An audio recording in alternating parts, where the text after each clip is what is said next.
Good morning all of you. यहाँ पर आज हम ट्रांजिस्टर के थर्ड कॉन्फ़िगरेशन के बारे में स्टडी करेंगे। Third configuration that means common collector के अंदर। अब कॉमन कलेक्टर के अंदर ये जो ट्रांजिस्टर को है कैसे जोड़ा जाता है और इसके इनपुट कैरेक्टरिस्टिक्स और आउटपुट कैरेक्टरिस्टिक्स कैसे हम फाइंड करते हैं, इसके बारे में यहाँ पर स्टडी करेंगे। यहाँ पर चूंकि हमें कॉमन कलेक्टर बेस के अंदर एक एनपीएन ट्रांजिस्टर का हम एग्जांपल लेकर इसके बारे में स्टडी करेंगे। तो सबसे पहले हम यहाँ पर सर्किट कैसे बनाया जाता है इसके बारे में देखेंगे। तो सर्किट के लिए एक एनपीएन ट्रांजिस्टर है, इसलिए एरो यहाँ पर एमीटर पर बनेगा। तो कॉमन कलेक्टर की हम बात कर रहे हैं, तो ये कॉमन कलेक्टर होगा और इस तरफ बेस जोड़ा जाएगा और इस तरफ इमीटर होगा। तो यहाँ पर ये जो एक एमीटर जोड़ेंगे, इसकी सहायता से एमीटर पर जो करंट फ्लो होगा वह मेजर होगा और साथ में यहाँ पर एक रियोस्टेट जोड़ देंगे और रियोस्टेट के साथ साथ यहाँ पर एक इसके बीच में एक वोल्ट मीटर जोड़ेंगे। वोल्ट मीटर, ये वाला जो वोल्ट मीटर है वह VEC को रीड करता है। क्योंकि अब यहाँ पर ट्रांजिस्टर्स बेस के अंदर एक माइक्रो एमीटर को जोड़ेंगे। माइक्रो एमीटर को पुनः एक रियोस्टेट से जोड़ेंगे और रियोस्टेट के बाद इसके बीच में भी एक वोल्ट मीटर जोड़ेंगे। ये जो वोल्ट मीटर है वह VBC को रीड करेगा और इसको यहाँ से जोड़ेंगे।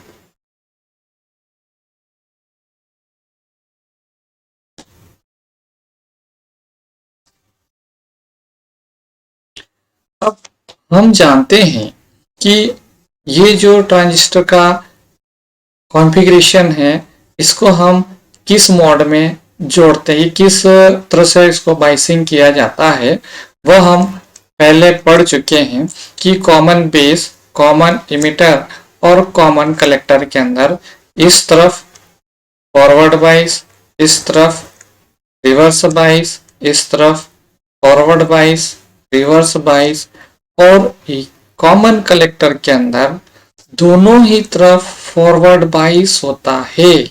यह आपको याद रखना है कि कॉमन बेस के अंदर इस तरफ फॉरवर्ड बाइस और इस तरफ रिवर्स बाइस और कॉमन इमीटर के अंदर भी। लेकिन कॉमन कलेक्टर के अंदर सी मोड यहाँ पर है।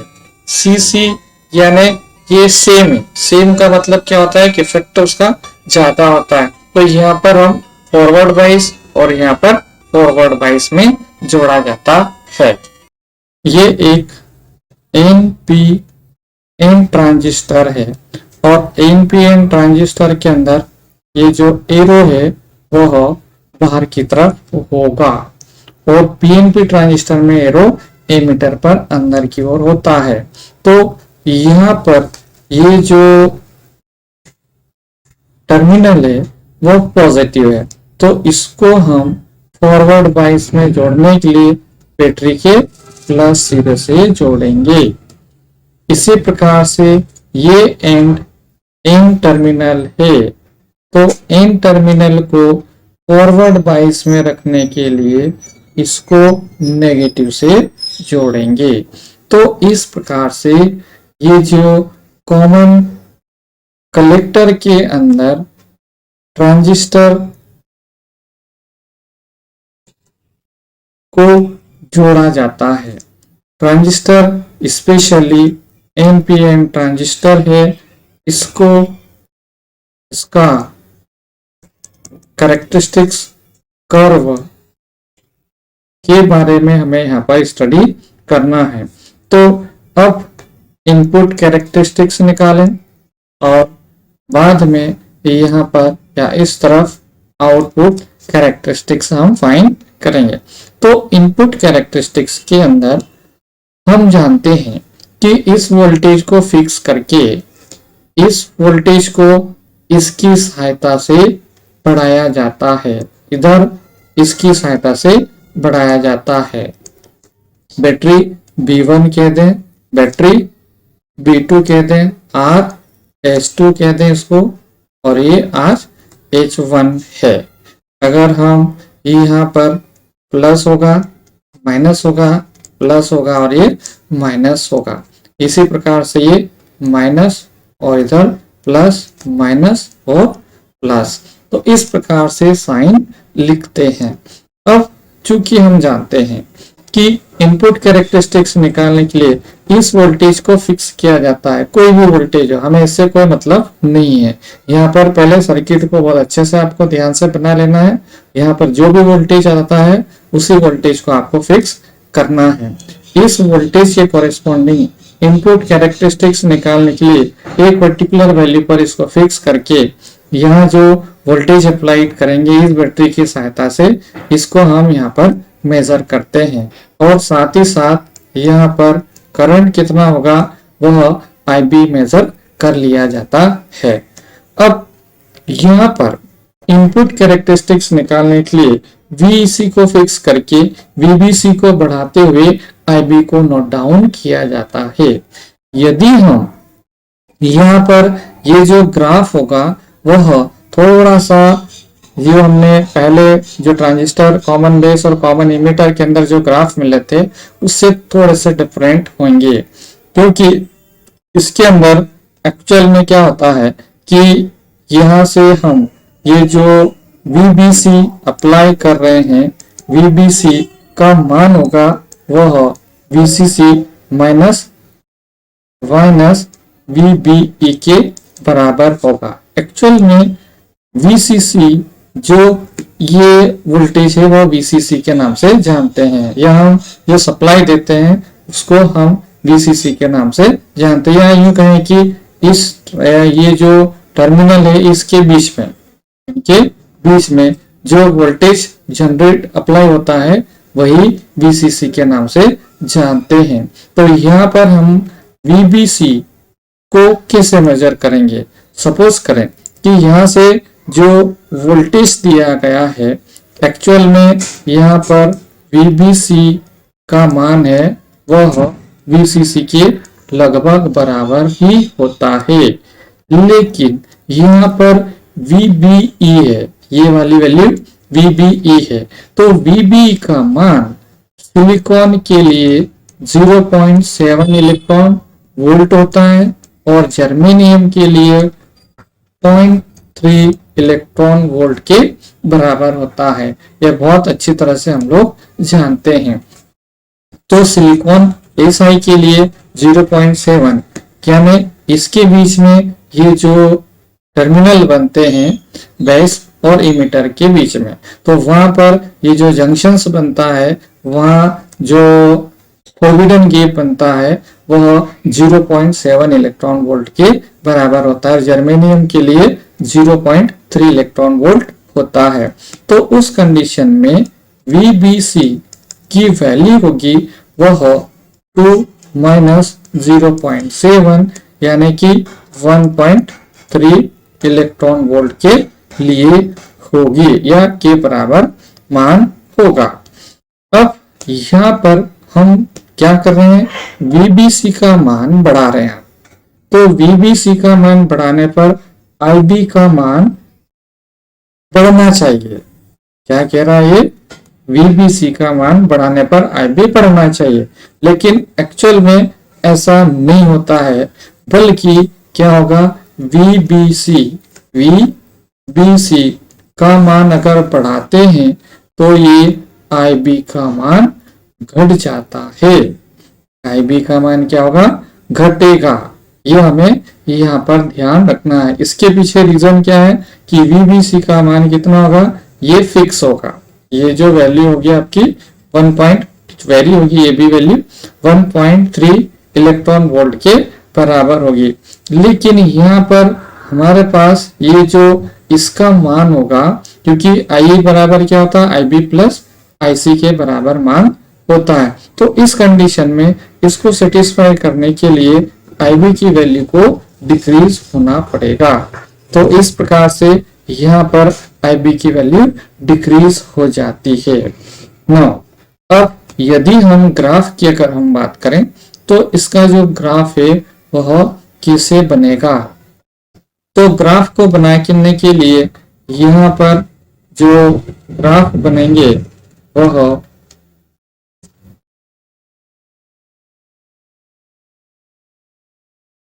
एक यहाँ पर ग्राफ प्लॉट करेंगे हम।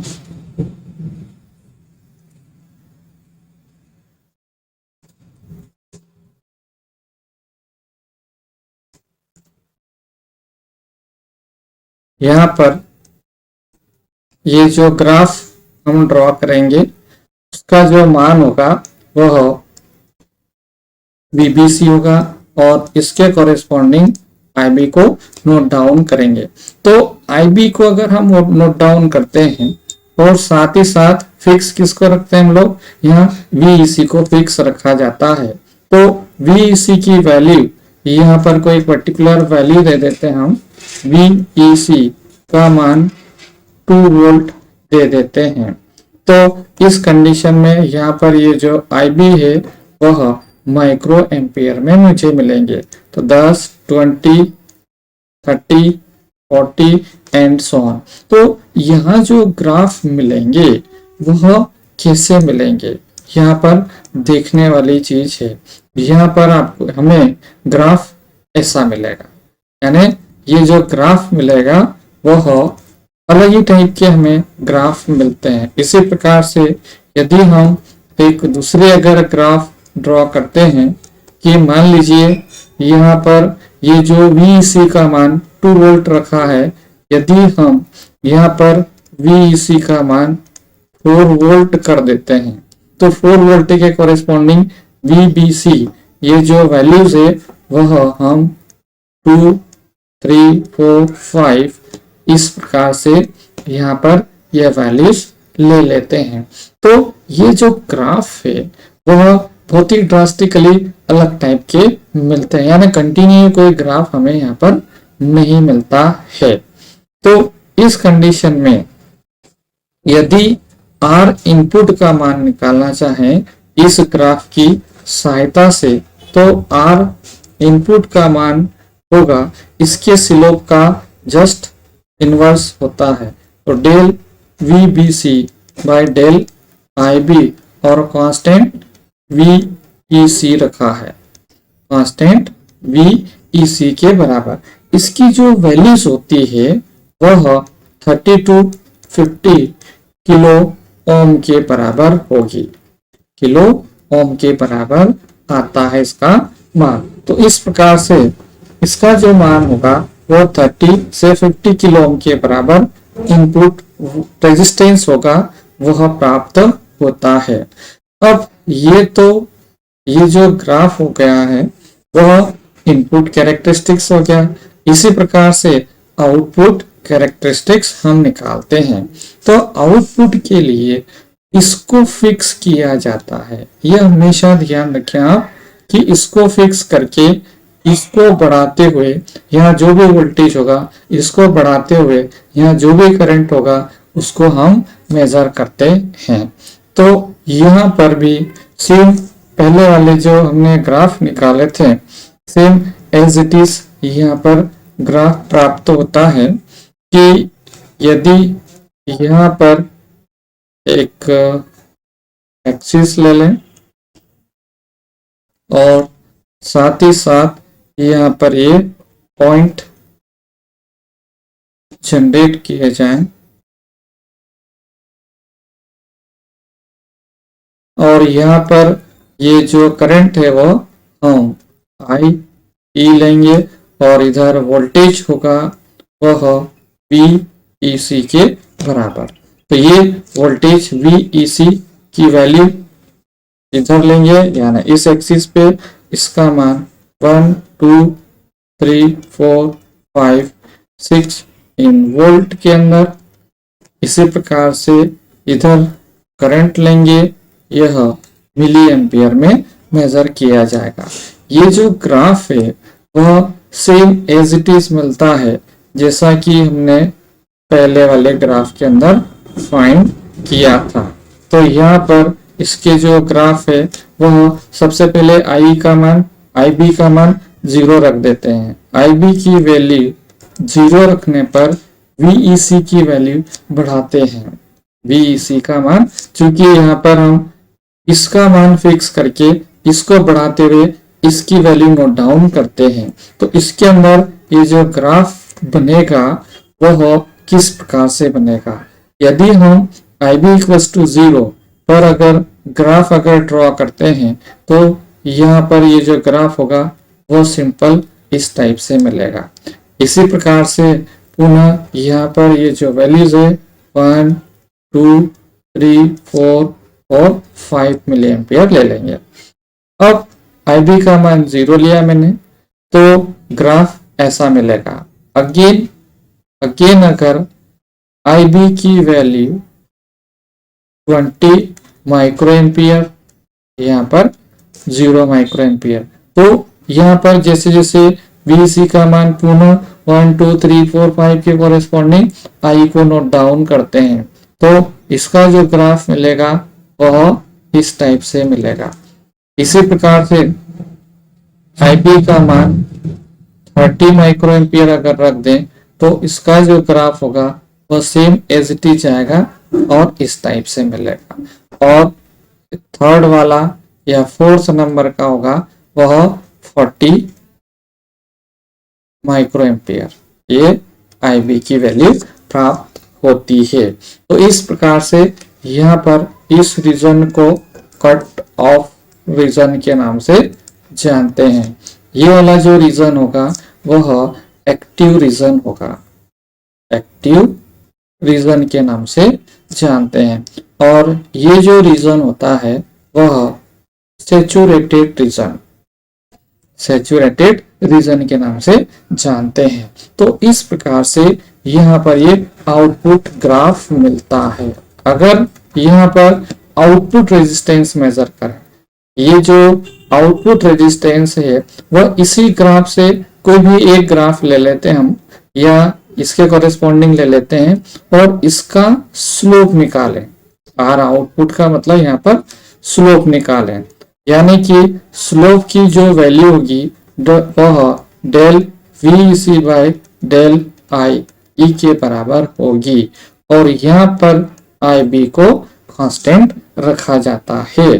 तो इस प्रकार से R आउटपुट यानी आउटपुट रेजिस्टेंस की वैल्यू फाइंड करते हैं। इसकी जो वैल्यूज होती है वह 500 टू 700 ओम के लगभग होती है। तो यहाँ पर जो इनपुट रेजिस्टेंस होता है वो बहुत हाई होता है और आउटपुट रेजिस्टेंस कम होता है। जैसे कि एक सिंपल सा एग्जांपल है IIT NIT की अगर हम बात करते हैं तो IIT के अंदर घुसना आसान होता है, लेकिन वहां पर फिर बाद में कोर्स करना थोड़ा इजी हो जाता है। तो इस प्रकार से यदि हम प्रोडक्ट अगर अच्छा चाहते हैं तो इनपुट रेजिस्टेंस हमें हाई रखना पड़ता है और आउटपुट रेजिस्टेंस लो भी रख सकते हैं और हाई भी रख सकते हैं। या फिर दूसरा तरीका ये हो सकता है कि इनपुट रेजिस्टेंस लो कर दें और आउटपुट रेजिस्टेंस हाई कर दें, तो भी प्रोडक्टिविटी है वह हम बढ़ा सकते हैं। तो इस प्रकार से यहाँ ट्रांजिस्टर को हम कैसे कैरेक्टराइज करते हैं इसके बारे में स्टडी, इनपुट और आउटपुट कैरेक्टरिस्टिक्स के बारे में स्टडी कर सकते हैं। अब थर्ड जो आता है वह ट्रांसफर कैरेक्टरिस्टिक्स के नाम से जानते हैं। ये जो ट्रांसफर कैरेक्टरिस्टिक्स के अंदर यहाँ पर ये जो सर्किट दिया है इसको फिक्स किया जाता है हर जगह, तीनों कॉम्बिनेशन के अंदर, common emitter, common base, common collector. अगर ट्रांसफर कैरेक्टरिस्टिक्स निकालना है तो यहाँ पर जो भी चीज बनती है उसको फिक्स किया जाता है। इसकी सहायता से IB की वैल्यू बढ़ाते हुए इसकी वैल्यू को नोट डाउन किया जाता है। इसकी वैल्यू दैट मीन जो भी यहाँ पर होता है, IB की वैल्यू बढ़ाते हुए IE की वैल्यू को नोट डाउन करते हैं और इसकी वैल्यू को फिक्स किया जाता है। तो यहाँ पर यदि VEC को फिक्स किया जाए, VEC को फिक्स किया जाए, मान लीजिए 5 वोल्ट रखा मैंने, तो यहाँ पर IB का मान होगा और यहाँ से IE का मान मेजर होगा।